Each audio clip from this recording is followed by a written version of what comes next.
So if I have two numbers, z1, where I have a radius, and then my cosine theta plus I sine of theta, and then I have z2, which is different radius. Let me label this theta up here, we'll call that theta 1, and this would then be also a different theta of theta 2. So if I wanted to multiply those two numbers, z1 times z2, make sure I label that second theta, what we want to go ahead and do with that is we multiply the two r values together. Then we go ahead and I'm going to label this and use the notation of CIS for cosine I sine of theta. It's just easier to write. So then I'm going to change that to cosine I sine, and that's going to be theta 1 plus theta 2.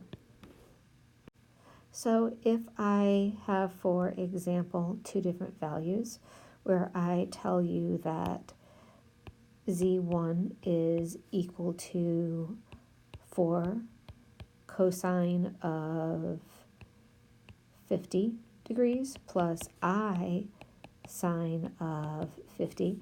And again, you can rewrite that. That's the same thing as saying 4 cosine I sine of 50 degrees.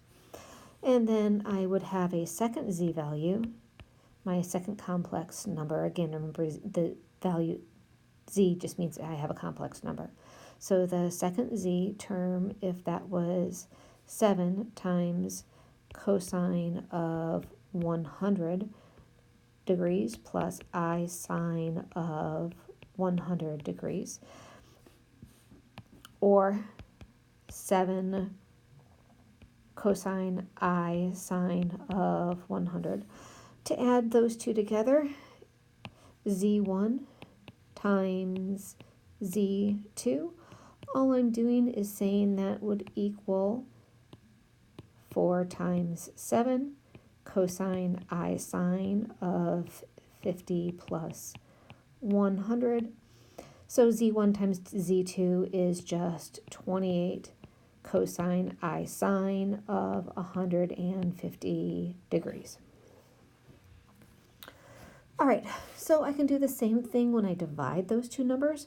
We're going to use the same process, only when I am dividing those two pieces, the rules for division, if I did go ahead and divide z1 divided by z2, what that would be is I divide my r values, and then for the cosine I sine, the thetas, I would go ahead and subtract. Do be careful, order does matter here when I'm doing this. It's similar if you want to try to remember it as far as the same rules for logs. When you divide, you subtract. When you multiply, you add. It can help you remember the formulas. So if I had the two different pieces that I had for z1 and z2, I'll just write them one more time.